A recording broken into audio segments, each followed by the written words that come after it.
ঈদের আগের দিন কী করলাম তাই আজকে শেয়ার করব। শাশুড়ি গাছ থেকে লেবু পেড়ে নিলাম কালকের জন্য, ঈদের দিনের জন্য। টেইলার থেকে জামা আনতে গেলাম, আব্বার সাথে গুরুত্বপূর্ণ কিছু কথা বলতেছিলাম।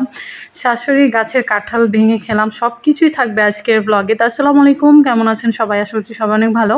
আমরা আলহামদুলিল্লাহ ভালো আছি। তো এই তো সকাল সকাল ঘুম থেকে উঠে গেছি। ঈদের আগের দিনে ছিল মানে 16 তারিখ। তো আমি আর ভাবি ঘুম থেকে উঠে একটু মানে ইয়ানা আর আফরাও এখনও ঘুমাচ্ছে। তো আমরা এই ফাঁকে ভাবলাম যে একটু বাসার সামনেই আমাদের রাস্তা, এই যে রাস্তার মানে সামনে আমাদের বাসা আর কি, রাস্তার পাশেই বাসা, ওই যে দেখা যাচ্ছে গেট।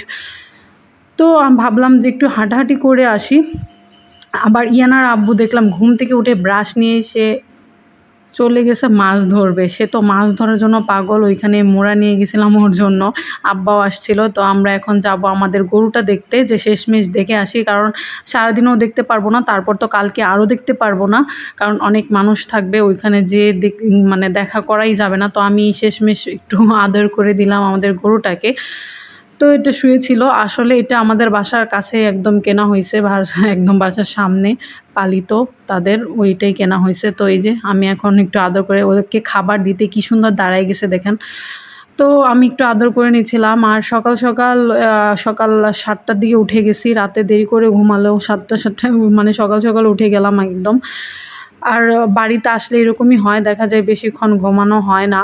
যাই হোক, ওইখান থেকে এসে গরু দেখে এসে কাঁঠাল ছিল, আম্মা বলতেছে কাঁঠাল নাস্তা করে ফেলছে, এখন আবার যে কাঁঠাল ভেঙে খেলাম। তো আমি নিজে একদম ভেঙে দিলাম। যাই হোক, তারপর এই যে ছাগলটাকেও বাহিরে বের করে দিছে, ওকেও একটু আদর করে দিচ্ছিলাম, ওকেও তো কালকে আর থাকবে না। যাই হোক, ওই তো আমি একটু কাঁঠাল পাতা ওকে খাইয়ে দিচ্ছিলাম। ও অনেক কাঁঠাল পাতা এখানে ছিল, সাথে সাথেই খেয়ে ফেলছে।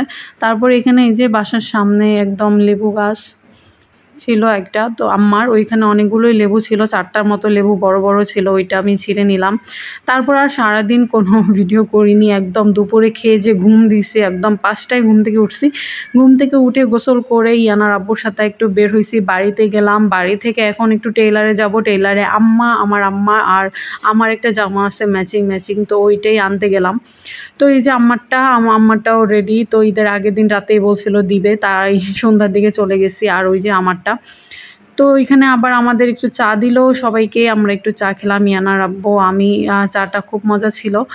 কিছুক্ষণ এখানে মানে আমাদের একটা কাকার সাথেও দেখা হয়ে গেছিলো, ওনার সাথেও কথাবার্তা বললাম, চা খেলাম।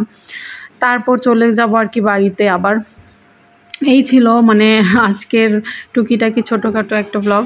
আমি যেমন চেয়েছিলাম তেমনই হয়েছিল। তারপর হাতার মধ্যে একটু গন্ডগোল, আসলে ঈদের আগে ওনাদের অনেক চাপ থাকে, তারপর যে একটু করে দিছে এটাই অনেক। তারপর এখানে আমার শ্বশুর শাশুড়ির জন্য আম নিতে চলে গেছিলাম। তারপর আমাদের বাড়িতে আম্মার জামাটা দিয়ে তারপর চলে যাব শ্বশুর বাড়িতে। তো আজ এই পর্যন্তই ছিল। আব্বার সাথে অনেকক্ষণ গল্প করতেছিলাম। আব্বাও আমার বাবার বাড়িরও গরু নিয়ে আসছে আব্বা আর কি, মাত্রই নিয়ে আসছে, এসে গোসল টোসল করলো। তো ওইটাই মানে আমাদের সাথে কথা বলতেছিল, ইয়ানার আব্বুর সাথেও কথা বলতেছিল। আমার আব্বা দুইজনেই এবার মানে কিনছে মোটামুটির মধ্যে।